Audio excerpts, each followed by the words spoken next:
Welcome back, YouTube. J-Bob, the video game celeb, coming back at you. Daily recap of what we're doing today. Yeah, we had pretty good sales yesterday. It was 198 bucks in marketplace sales.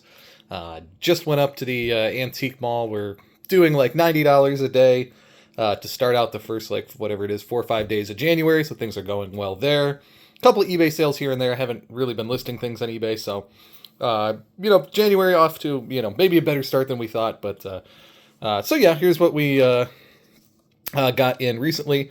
I always love when stuff like this gets traded into the game store. People trade in games. They always have these little extras in them. Nobody pays more for a complete in-box game, and so I can snipe these things when I can. Loved Bloodwake. Just a fantastic game. Fusion Frenzy, still maybe one of the all-time cult classics. Oh, and they even have the tower on there. They knew back then that was going to be a great game. So was the Sumo, or whatever that game, mini game was called. These were so great. I don't know if it'll have the revision on it. I mean, it gives you the part number. But I think there were like 3 or 4 of the different ones of these that they printed. And when I had just first started collecting, and the Xbox was the first real collection or game system that was out that I was pursuing games on, and it was always so cool to see what was in those. So woke up and did a deal at 8:30 in the morning to pick up a 2DS and some games. I already went up to the antique mall, so I dropped the 2DS off, and it was like a Pokemon Sapphire and some other Mario games. So it was $330 for a black 2, and I tested all these. They're authentic. A white and a just tons of all the inserts in there, and a copy of Soul Silver. So, $330 is pretty good. The white and the Soul Silver is like 300-ish of that already, and so, doing well there. This just came in. It was relatively cheap, went up for auction. So, picked up an Atari Force in an 8.5. Not much to say there. It is what it is. But, just adding some video game comics when they come in cheap. Just another reminder, too, as this just came in the mail.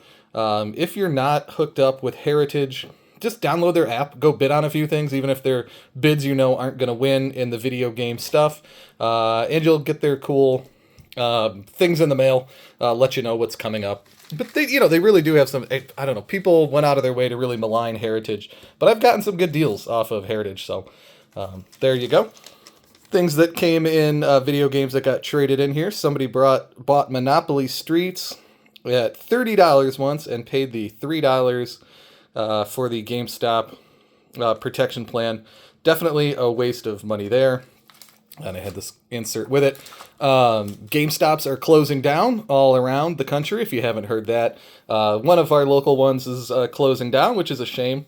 It is kind of funny to think, like, I sell video games and that I've outlasted many of the GameStops around me. I may end up outlasting them, as a company in total, the way things are going. So, but it's stuff like that. I mean, people just eventually, $3 for a protection on a disc is just, absolutely ridiculous. If you go down to the local video game store, if you bought the game from him, if you didn't even buy the game from him, he charged you like $2 for a resurfacing. I'm sure if you bought it from him and said, hey, I've had this for a year, would you resurface it for me? I bet he would say, yeah, maybe for free or just for $1 or something. So why you would pay $3, I have no idea. VGP orders still coming in, so we picked up a couple of copies of Civilization. I'm guessing this game is not any good because I was looking at it, and this has been out now for 5+ years. Or roughly 5 years, I guess. And I've never heard anybody talk about this version of the game, so I bought 3. I took one down to my friend. He wanted the other one. These were like $11 sealed, so, nice to have a sealed one. Nice to have one we can play. Commandos. This is the second double pack that they've released on the Xbox One, so I had missed this because I was like, oh, I have that Commandos double pack. There were 2 of them, so a couple of years old, probably flying under the radar, whatever it was, $11, $15 maybe. Great to have one of those. And again, I had resisted for a long time picking up the limited run games. Does this one even give a number that it is? I guess this one doesn't even tell you what number in the set it is. I've heard this game is really tough. I think this cost me like 35 bucks, something like that, 36 bucks, you know, taxes, shipping, all that included. So I don't know. We'll just see. We'll keep picking up these rare limited run games and doing that thing. And then this was, as you can see, RAG Indies number 7, Red Art Games. I have close to the full set. I don't have all of them. I have maybe 4 or 5 of the 7.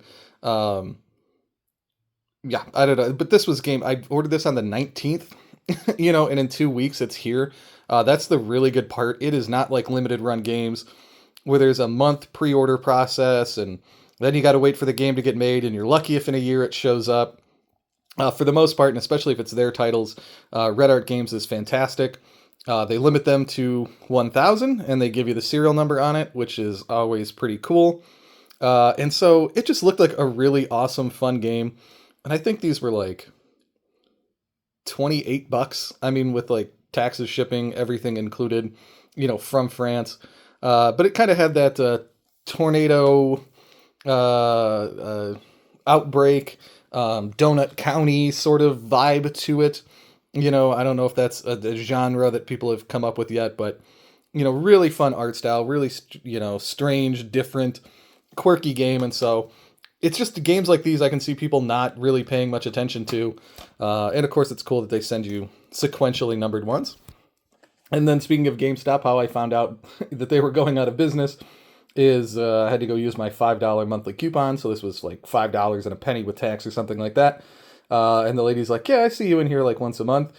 I wanted to let you know we're not going to be open in 2 weeks. So they're closing down, which is really good news for a friend of mine because I know the guy who owns the video game store in that town. And so he'll be the last video game store in town. So his business should pick up, which I think is really great for him. And yeah, this is one I had on the 360, but didn't have on the PS3. And so it books at 10 bucks. Their price was pretty spot on. But I guess to get a, you know, quirky game like this, it's nice to just have these NASCAR games that are more arcadey, that aren't always like simulation types. You know, might as well add that to the collection. We were talking about New Year's resolutions in the last video, and so every year I always set a goal of trying to, you know, end up with 1,000 new games in the collection, and so that's basically 3 games a day for 333 days out of the year. You got to give yourself a few days vacation and travel. And so that's tough to do. Obviously, it's getting more and more tough to do. But there you go. So when you see games like this for $5 or half off of the market value, you figure, all right, we better pick that up. So there you go. That's what we're buying today. Yeah, let me know. You know, is that crazy? You know, do you think that these Pokemon games are good long term? I tend to think that this is the time of year to buy these, and a lot of people might say, you know, 330 bucks for a Soul Silver, Black 2, a White, and a Sapphire with a couple Marios and a 2DS to go with it is a little high. But I just tend to think in spring, as the tax return checks come out, you know, people are picking this stuff up, people are buying it.